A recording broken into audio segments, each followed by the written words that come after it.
bahwa saya meninggalkan dua perkara yang apabila dua perkara itu kita pegang teguh-teguh, kita laksanakan dengan penuh kehati-hatian, maka tidak mungkin kita akan tersesat.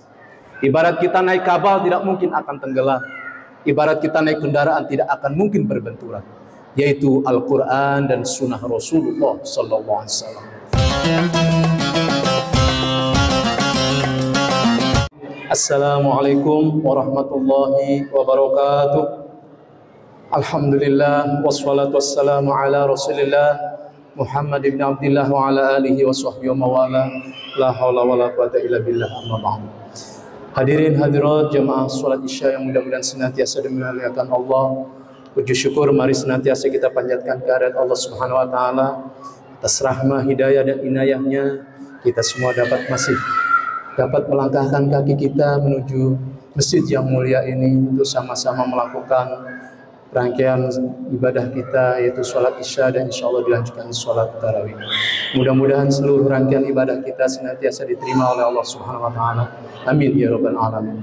Shalawat dan salam semoga tetap tercurah pada baginda Nabi Agung Muhammad sallallahu alaihi wasallam, para keluarga, para sahabat dan para pengikutnya hingga akhir zaman. Hadirin hadirat rahimakumullah, sebuah pesan dari Rasul yang patut kita camkan bersama, yang merupakan pusaka atau warisan dari Rasul yang senantiasa harus kita jaga ila yaumil qiyamah. Hadis itu berbunyi, taraktu fikum amrayni lan tadillu ma in tamassaktum bihima kitaballah wa sunnati rasulillah. Hadis ini menyatakan bahwa saya meninggalkan dua perkara yang apabila dua perkara itu kita pegang teguh-teguh, kita laksanakan dengan penuh kehati-hatian, maka tidak mungkin kita akan tersesat. Ibarat kita naik kapal tidak mungkin akan tenggelam. Ibarat kita naik kendaraan tidak akan mungkin berbenturan, yaitu Al-Quran dan Sunnah Rasulullah Sallallahu Alaihi Wasallam. Hadirin hadirat rahimakumullah, pada bulan suci ini di antara amalan yang paling dicintai Allah dan Rasulnya adalah membaca Quran. Sebuah hadis dikatakan, ahabbu a'mali ummati tilawatul Quran. Kata Nabi, yang paling aku cintai dari umatku, amalan-amalan dari umatku, yaitu tilawatul Quran, membaca Quran. Hadirin hadirat rahimakumullah, bacaan Al-Quran ini dinilai diberikan pahala oleh Allah bukan per ayat, bukan per surat, tapi per huruf. Sebagaimana hadis Nabi dikatakan, man qara'a al-Qur'an, man qara'a harfan minal Qur'an falahu hasanatun. Fa innal hasanat bi'ashri amsalha. La aqulu alif lam mim harfan walakin alif harfun, lam harfun, mim harfun.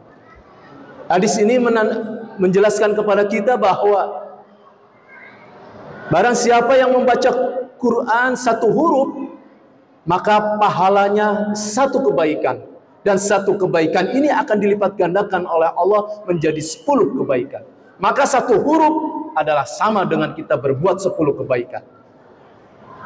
Dan kalau kita membaca alif lam mim, itu bukan satu huruf ya, itu adalah 3 huruf. Alif masing-masing 1 huruf, lam 1 huruf, mim 1 huruf, dan masing-masing adalah 10 kebaikan. Maka jika kita mengatakan alif lam mim, maka sama dengan 30 kita melakukan kebaikan. Subhanallah, besar sekali pahala ibadah membaca Quran ini, sehingga dalam suatu ketika Nabi mengatakan, khairu man ta'allamal Quran wa 'allamahu. Sebaik-baik orang adalah orang yang mau belajar Al-Quran kemudian mengajarkannya kepada orang lain. Sungguh sangat merugi bagi kita, generasi-generasi kita, anak-anak kita, andaikan kita melahirkan generasi-generasi penerus kita yang tanpa mengetahui, tanpa bisa membaca dan mengamalkan isi Al-Quran. Sangat merugi. Oleh karenanya mari kita bersama-sama saling mengingatkan di antara kita masing-masing untuk anak cucu kita agar senantiasa memperhatikan belajar Al-Quran dengan baik dan benar. Karena sangat merugi bagi seorang mukmin kalau tidak bisa membaca Quran. Lalu bagaimana kalau seandainya membaca Al-Quran atau belajar Al-Quran itu telat sehingga membacanya masih terbata-bata? Bagaimana? Nabi pernah mengatakan, bagi siapa yang membaca Quran dengan terbata-bata, lalu dia mau terus belajar Al-Quran, maka pahalanya 2 kali lipat, yaitu pahala membaca Al-Quran dan pahala belajar Quran.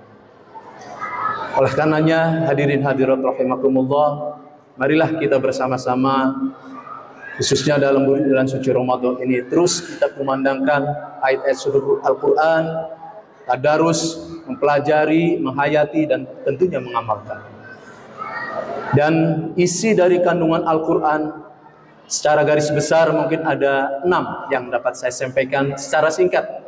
Yang pertama, Al-Quran ini berisi akidah. Kita tahu bahwa ajaran dari Nabi Adam sampai Nabi Muhammad itu sama soal akidah, yaitu menyembah Tuhan yang Esa. Sama, tidak ada bedanya.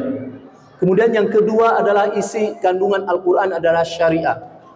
Tata cara beribadah kepada Allah memang berbeda-beda. Puasa Nabi Muhammad dengan puasa Nabi Daud lain. Begitu juga sholat dan lainnya. Itu tentang kaifiat pengabdian kita kepada Allah, berbeda-beda. Kemudian yang ketiga adalah berisi akhlak. Dalam Al-Quran itu menjelaskan, mengatur bagaimana tata cara kita bersosialisasi, baik di kehidupan keluarga, masyarakat, maupun berbangsa dan bernegara. Di antara sekian ajaran-ajaran akhlak dalam Al-Quran, misalnya kita tidak boleh durhaka kepada orang tua. Bahkan dalam hadis dikatakan ridhollah fi ridhol walidain wa suhtullah fi suhtil walidain. Ridho Allah tergantung kepada ridho kedua orang tua. Begitu juga murka Allah bergantung kepada murka kedua orang tua. Kemudian yang keempat, berisi tentang hukum-hukum. Di situ ada hukum pidana, di situ hukum jinayat dan lain sebagainya. Kemudian yang kelima ada juga tentang qisasul Quran, kisah-kisah dalam Al-Quran.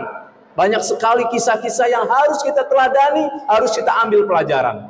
Di antaranya bagaimana tentang Qarun, seorang miliarder, seorang yang kaya raya, yang mengklaim bahwa dia, kekayaan yang dia miliki itu adalah hasil jerih payah tanpa ada intervensi dari Allah. Kemudian akhirnya Qarun ini ditenggelamkan di dasar bumi bersama harta-hartanya, sehingga sampai saat ini kalau ada orang ketika mencangkul, ketika menemukan di dalam bumi, perut bumi ada harta, nah kemudian disebut dengan harta karun. Sebenarnya ini adalah cerita dari Qarun, ya, pada zaman Nabi Musa alaihissalam. Kemudian isi dari Al-Quran itu yang keenam, yang terakhir adalah berisi ilmu pengetahuan dan teknologi. Ibu-ibu, bapak-bapak yang saya hormati, dari Al-Quran inilah kemudian orang-orang muslim pada abad pertengahan mempelajari, baik dari itu ilmu kedirgantaraan, ilmu tentang astronomi dan lain sebagainya, sehingga banyak sekali menelurkan ilmuwan-ilmuwan di abad pertengahan ini, seperti misalnya Ibnu Sina, ahli kedokteran, Al-Qanun fit Tib, itu juga adalah orang muslim yang ketika itu Eropa dan Amerika tidur lelap, padahal orang muslim sudah bangun, sudah menelurkan banyak sarjana-sarjana muslim yang handal.